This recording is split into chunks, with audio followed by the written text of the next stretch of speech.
Hi friends, అందరికీ good morning.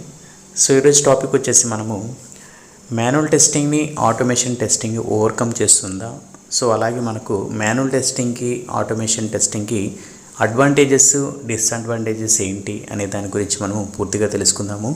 So ఈ ఏదైతే ఇన్ఫర్మేషన్ ఉందో సో మీకు రియల్ టైంలో యూజ్ అవుతుంది, అలాగే ఇంటర్వ్యూ పాయింట్ ఆఫ్ వ్యూలో కూడా కంపల్సరీగా మీకు అడిగే ఛాన్స్ అయితే ఉంటుంది కాబట్టి సో పూర్తిగా మనం తెలుసుకుందాము. సో ఈ వీడియోని స్కిప్ చేయకండి, చివరి వరకు చూడండి. అలాగే మన వీడియోని లైక్ చేసి ఇలాంటి వీడియోస్ కోసం లైక్ సాఫ్ట్వేర్ టెస్టింగ్ వీడియోస్ కోసం మన ఛానల్ని సబ్స్క్రైబ్ అయితే చేసుకోండి. సో ఆల్రెడీ మనం చాలా వీడియోస్ అయితే చేశాను, ఒకసారి ఆ వీడియోస్ కూడా చూడండి, మీకు క్లియర్గా అర్థమవుతుంది. సో ఇంకా వీడియో అయితే స్టార్ట్ చేద్దాం.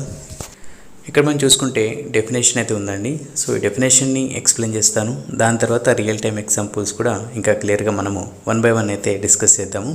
సో ఇక్కడ మనం చూసుకున్నట్టయితే automation testing is not replacement for manual testing. No matter how good automated tests are, you cannot automate everything. Manual tests play an important role in software development and comes in handy whenever you have a case where you cannot use automation.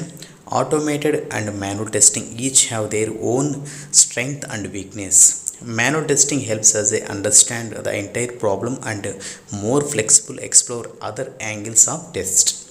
On the other hand, automated testing helps save time in the long run by accomplish as a large number of surface level tests in a short time. So ఇదండి జనరల్గా definition. So మీరు ఇంటర్వ్యూలో కానీ like real time ఎగ్జాంపుల్లో కూడా same ఈ definition ఏదైతే ఉందో so దాన్ని ఎక్స్ప్లెయిన్ చేస్తే సరిపోతుంది. బట్ మనం ప్రజెంట్ అయితే ఈ డెఫినేషన్ చూసుకున్నా కూడా మీకు మ్యాక్సిమం 5 పాయింట్స్ అయితే మీకు ఇంపార్టెంట్ పాయింట్స్ అయితే ఉన్నాయి ఇందులో.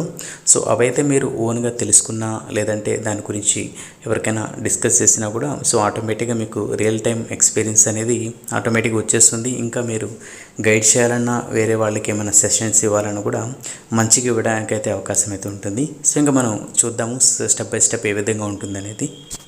జనరల్గా మనకి ఐటీ ఇండస్ట్రీలో డిఫరెంట్ టీమ్స్ అయితే ఉంటాయండి. సో డెవలప్మెంట్ టీమ్ కానీ, టెస్టింగ్ టీమ్, అలాగే డాక్యుమెంటేషన్ టీమ్ అని, సపోర్ట్ టీమ్ అని, సో ఈ విధంగా మనకు డిఫరెంట్ టీమ్స్ అయితే ఉంటాయి.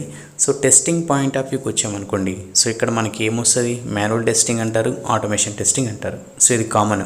సో ఏ ఇండస్ట్రీలో కానీ, ఏ కంపెనీలో కానీ, ప్రోడక్ట్ కానీ, సర్వీస్ బేస్లో కానీ సో ఎక్కడైనా మనకి మాన్యువల్ టెస్టర్స్ ఉంటారు, ప్లస్ ఆటోమేషన్ టెస్టింగ్ ఇంజనీర్స్ అయితే ఉంటారు. ఇక్కడ మనం క్వశ్చన్ చూసుకున్నట్టయితే so automation test engineers manual క్యూఏని ఎవరైతే టెస్టింగ్ చేస్తున్నారో వాళ్ళని ఓవర్కమ్ చేసే ఛాన్స్ అయితే ఉందా, సో చేస్తారా అనే దాని గురించి అయితే ఉంది ఫస్ట్ పాయింట్. సో ఎప్పుడైనా గుర్తుపెట్టుకోండి, సో ఏ ప్రాజెక్ట్ అయినా సరే, ఏదైనా అప్లికేషన్ లెవెల్ కానీ, సాఫ్ట్వేర్ కానీ, కోర్ రిలేటెడ్ కానీ, సో ఏ ప్రాజెక్ట్ తీసుకున్నా కూడా సో కంపల్సరీగా మీకు మాన్యువల్ క్యూఏ ఇంజనీర్ అయితే కావాలండి. సో తన యొక్క ఎఫర్ట్ ఉండాలి, అలాగే ఆ క్యూఏ ఏదైతే టీం ఉందో కంపల్సరీగా ఉండాలి. నెక్స్ట్ ఆటోమేషన్ టీం అనేది కూడా ఇంపార్టెంట్. నెక్స్ట్ సో వీళ్ళ తర్వాత వాళ్ళు, సో ఎవరైతే ఫస్ట్ వర్క్ చేస్తారో వాళ్ళు మాన్యువల్ క్యూఏ అంటారు. నెక్స్ట్ లెవెల్ ఎవరైతే టేకింగ్ కేర్ ఆఫ్ చేస్తారో సో వాళ్ళని ఆటోమేషన్ ఇంజనీర్స్ అయితే ఉంటారు. సో ఇవి ఏంటంటే వీళ్ళిద్దరూ మెయిన్ రోల్స్ని ప్లే చేస్తారు. సో వీళ్ళ యొక్క రెస్పాన్సిబిలిటీస్ కానీ మొత్తం సేమ్ ఉంటాయి. సో వీళ్ళు ఏదైతే టెస్ట్ చేస్తారో వాళ్ళు అలానే టెస్ట్ చేస్తారు. బట్ మాన్యువల్ క్యూఏ ఎలాంటి ప్రోగ్రామింగ్ లాంగ్వేజ్ లేకుండా, ఎలాంటి స్క్రిప్టింగ్ లేకుండా సో డైరెక్ట్గా హ్యాండీగా టెస్ట్ చేయడం అయితే జరుగుతుంది. బట్ ఆటోమేషన్ ఇంజనీర్ ఏం చేస్తారంటే different tools or programming languages కానీ, స్క్రిప్టింగ్ కానీ, సో టెస్టింగ్ టూల్స్ యూస్ చేసి వాళ్ళు టెస్ట్ చేయడం అయితే జరుగుతుంది. సో ఈ విధంగా ఉంటాయి. బట్ ఇక్కడ మాన్యువల్ క్యూఏ ఎందుకు ఫస్ట్ ఇంపార్టెంట్ అన్నానంటే, ఫర్ ఎగ్జాంపుల్ ఒక అప్లికేషన్ రెడీ అయిపోయింది అనుకోండి, సో టెస్ట్ చేయాలి అనుకుంటే ఫస్ట్ మీరు అప్లికేషన్ యొక్క బిహేవియర్ని అర్థం చేసుకోవాలి, రిక్వైర్మెంట్ని అర్థం చేసుకోవాలి, నెక్స్ట్ దాని యొక్క ఎక్స్పెక్టెడ్ అవుట్పుట్ ఏంటి అనేది మీరు అర్థం చేసుకోవాలి. సో ఇవన్నీ అర్థం చేసుకోవాలంటే మీరు ఫస్ట్ లాట్ ఆఫ్ డిస్కషన్ అయితే జరుగుతుంది. డెవలపర్స్ కానీ ఎవరైతే ఆ మాడ్యూల్ను డిజైన్ చేశారో వాళ్ళతో డిస్కస్ చేసి దానికి సంబంధించిన ఇన్ఫర్మేషన్ మీరు గ్యాదర్ చేసి నెక్స్ట్ టెస్ట్ ప్లాన్ని ప్రిపేర్ చేసి ఆ టెస్ట్ కేసెస్ని ఎగ్జిక్యూట్ చేయడం అయితే జరుగుతుంది. సో ఇదంతా మాన్యువల్ క్యూఏ చూసుకుంటారు. సో తనే దీని యొక్క రోల్స్ అండ్ రెస్పాన్సిబిలిటీ మొత్తం తనే తీసుకుంటారు. సో ఈ విధంగా మాన్యువల్ క్యూఏ అనేది తన యొక్క జర్నీ అనేది స్టార్ట్ అవుతుంది. తన యొక్క వర్క్ ఈ విధంగా స్టార్ట్ అవుతుంది.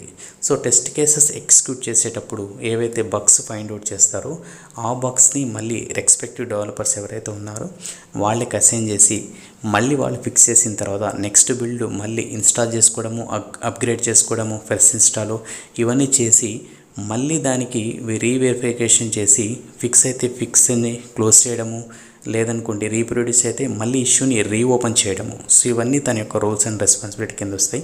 సో ఈ విధంగా తను అప్లికేషన్ని ఈ లెవెల్లో different type of steps follow చేసుకుంటూ టెస్ట్ చేసి ఫైనల్గా రిజల్ట్స్ని అప్డేట్ చేయడం అయితే జరుగుతుంది. సో ఇది మాన్యువల్ క్యూఏ యొక్క ఎఫర్ట్. నెక్స్ట్ ఆ అప్లికేషను, ఆ మాడ్యూల్ కానీ ఫ్యూచర్ కానీ స్టేబుల్ అయిపోయింది అనుకోండి, సో ఎలాంటి మేజర్ ఇష్యూస్ అయితే ఏం లేవు, సో దీన్ని ఆటోమేట్ చేసేస్తే సరిపోతుంది అని చెప్పేసి నెక్స్ట్ ప్రపోజల్ అయితే చేయడం అయితే జరుగుతుంది. సో ఆటోమేషన్ టీమ్ ఏం చేస్తారంటే, ఫర్ ఎగ్జాంపుల్ మాన్యువల్ ఒక 100 టెస్ట్ కేసెస్ని 1 వీక్ ఎగ్జిక్యూట్ చేస్తున్నారు అనుకోండి.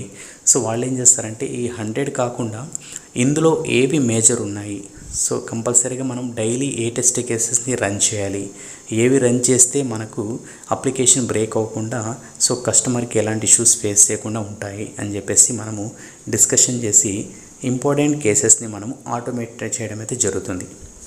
సో ఆటోమేట్ చేసిన తర్వాత వాళ్ళు ఏం చేస్తారంటే డైలీ బేసిస్ కానీ 2 డేస్కి ఒకసారి కానీ వీక్లీ వన్స్ కానీ రన్ చేయడం అయితే జరుగుతుంది.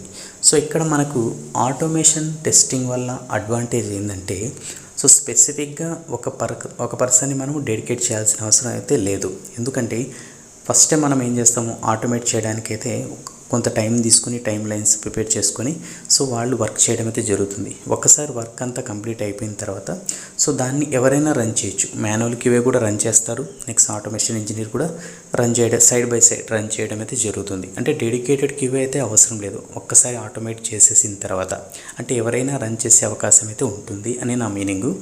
సో దాని తర్వాత ఏంటంటే మనకు ఏవైతే కేసెస్ ఉన్నాయో ఆటోమేటిక్గా, ఫర్ ఎగ్జాంపుల్ ఈరోజు ఫ్రైడే అనుకోండి, రేపు ఎల్లుండి ఇంకా వీకెండ్ కాబట్టి సో వీకెండ్ కూడా నా టెస్ట్ రన్ చేయాలి అనుకున్నారు అనుకోండి, సో మనం షెడ్యూల్ రన్ చేసేస్తే, షెడ్యూల్ పెట్టేసి రన్ చేస్తే ఆటోమేటిక్గా ఆ టైంకి అది ట్రిగ్గర్ అయ్యి బిల్స్ వీకెండ్లో కూడా మనకి ఆటోమేషన్ రన్ చేసి రిజల్ట్స్ని ఇవ్వడం అయితే జరుగుతుంది. ఏదైనా నోటిఫికేషన్ ద్వారా కానీ, సో ఫైల్స్ ఈమెయిల్స్ అటాచ్మెంట్గా రావడం, HTML ఫార్మాట్ కానీ, సో డిఫరెంట్ కైండ్ ఆఫ్ మనం ఏదైతే అవుట్పుట్ మనం కావాలి అనుకున్నాము సో దాని ప్రకారం మనకు అవుట్పుట్ అయితే వచ్చేస్తుంది.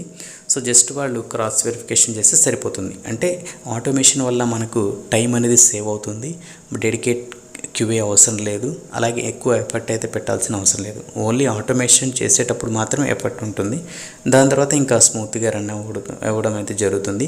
కాకపోతే ఇంకేమైనా ఇష్యూస్, స్క్రిప్ట్ లెవెల్లో ఇష్యూస్ కానీ వర్జన్ లెవెల్లో ఏమైనా ఇష్యూస్ వచ్చాయనుకోండి, అప్పుడు మళ్ళీ ఎవరినైనా మనం హెల్ప్ తీసుకొని ఆ ఇష్యూస్ని ఫిక్స్ చేయించి మళ్ళీ రన్ చేయడం అయితే జరుగుతుంది. సో దీనివల్ల ఆటోమేషన్కి ఇలాంటి అడ్వాంటేజెస్ అయితే ఉన్నాయి.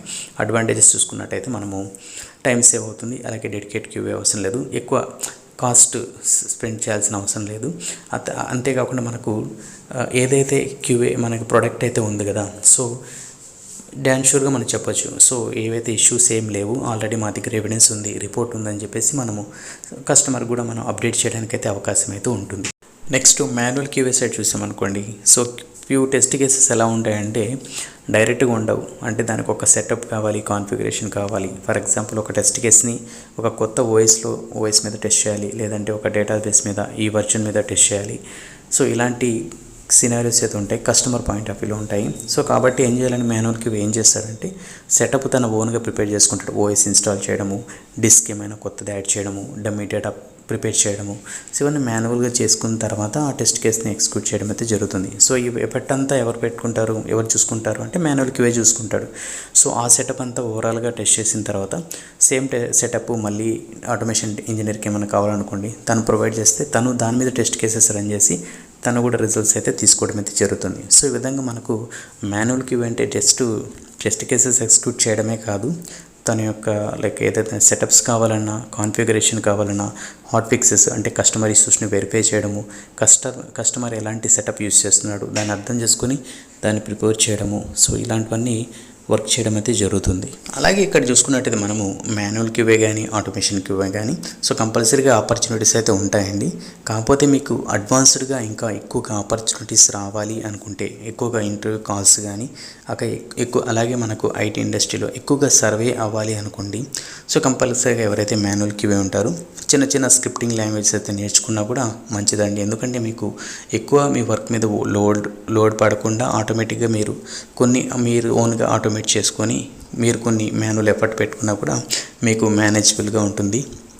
ఎందుకంటే ఐటీ ఇండస్ట్రీలో ఎక్కువగా సర్వే అవ్వాలనుకున్న కంపల్సరీగా మనకు ఏదో ఒక లాంగ్వేజ్ మీద మనకు గ్రిప్ అయితే ఉండాలి. ఫర్ ఎగ్జాంపుల్ ఇప్పుడు మాన్యువల్కి ఉన్నారనుకోండి, సో ఆటోమేషన్కి మూవ్ అనుకునే వాళ్ళు సెలీనియం విత్ జావా, అలాగే మనకు సెలీనియం విత్ పైథాన్, సో అలాగే ఏపీ టెస్టింగ్ ఏ విధంగా చేస్తారు, అలాగే పై టెస్ట్ ఏంటి, ఇలాంటివి బేసిక్ కొన్ని నేర్చుకున్నారనుకోండి, ఆటోమేటిక్గా మీకు ఏమైనా అదర్ ప్రాజెక్ట్ వచ్చినా కూడా సో దాంట్లో మూవ్ అయ్యి వర్క్ చేసే ఛాన్స్ అయితే ఉంటుంది. కాబట్టి మెల్లగా అలా మీరు కన్వర్ట్ అవ్వడానికి కూడా ఛాన్స్ అయితే ఉంటుంది. అలాగే మీకు డైలీ లెర్నింగ్ కూడా ఉంటుంది. సో దీనివల్ల మీకు ఇంకా మీకు నాలెడ్జ్ మంచిగా ఇంప్రూవ్ అయ్యి మీకు different kind of testing techniques కూడా మీకు తెలిసే ఛాన్స్ అయితే ఉంటుంది. సో నెక్స్ట్ ఆటోమేషన్ ఇంజనీర్స్ ఎవరైతే ఉన్నారో సో వాళ్ళు ఆటోమేషన్ చేసుకుంటూ అలాగే మీకు ఓవరాల్గా ఏదైతే మీకు బేసిక్స్ నాలెడ్జ్ ఉంటుంది కదా కోడింగ్ మీద, సో వాళ్ళు ఇంప్రూవ్ చేసుకున్నా కూడా ఆటోమేషన్ నుంచి డెవలపర్స్కి కన్వర్ట్ అవ్వడానికి కూడా ఛాన్స్ అయితే ఉంటుంది. కాబట్టి ఈ విధంగా మనము మన స్కిల్ని అప్గ్రేడ్ చేసుకుంటూ ఎక్కువ ఆపర్చునిటీస్ పొందడానికి అవకాశం ఉంటుంది. అలాగే మనం ఎక్కువ ప్రాజెక్ట్స్లో కూడా సెలెక్ట్ అవ్వడానికి కూడా ఛాన్స్ అయితే ఉంటుంది. సో ఇది జనరల్గా ప్రజెంట్ మన ఐటీ ఇండస్ట్రీలో జరిగే ప్రాసెస్. కాబట్టి ఎవరు క్యూఏ ఉన్నారో సో మాన్యువల్ వల్ల మనము ఓవరాల్గా ప్రోడక్ట్ని అర్థం చేసుకోవచ్చు. సో దానివల్ల మన స్కిల్స్ ప్రోడక్ట్తో పాటు మనం ఓవరాల్గా మనం ఇంకేమైనా నేర్చుకోవాలి అనుకుంటే మనం మెల్లగా ఆటోమేషన్ కూడా నేర్చుకోవడానికి ఛాన్స్ అయితే ఉంటుంది. కాబట్టి ఎవరైతే ఉన్నారో సో మాన్యువల్ చేసుకుంటూ సో ఎక్కడ బ్యాక్ స్టెప్ వేయకుండా మళ్ళీ వాళ్ళు ఆటోమేషన్కి మెల్లగా నేర్చుకుంటూ వెళ్ళారనుకోండి, ఆటోమేటిక్గా మీకు మంచి ఆపర్చునిటీస్ వస్తాయి. అలాగే ఆటోమేషన్ ఇంజనీర్స్ కూడా మంచిగా వర్క్ చేసుకుంటే సో ఈ విధంగా అప్గ్రేడ్ చేసుకుంటూ వెళ్ళారనుకోండి, మీకు కూడా మంచి ఆపర్చునిటీస్ కూడా మంచి ప్యాకేజ్ వచ్చే ఛాన్స్ కూడా ఉంటుంది. సో ఇదండి మనకు వచ్చిన ఇన్ఫర్మేషను. అలాగే రియల్ టైంలో ఏ విధంగా ఉంటుంది అని చెప్పేసి ఒక వీడియో అయితే చేశాను. సో వీడియో నచ్చినట్టయితే జస్ట్ లైక్ చేసి మన ఛానల్ని సబ్స్క్రైబ్ చేసుకోండి. సో ఇలాంటి వీడియోస్ అయితే మీకు వస్తూ ఉంటాయి. అలాగే మన ఛానల్లో మన సాఫ్ట్వేర్ టెస్టింగ్ సంబంధించిన వీడియోస్ కూడా ఉన్నాయండి, అవి కూడా చూడండి, మీకు హెల్ప్ఫుల్గా ఉంటాయి అని కోరుకుంటున్నాను.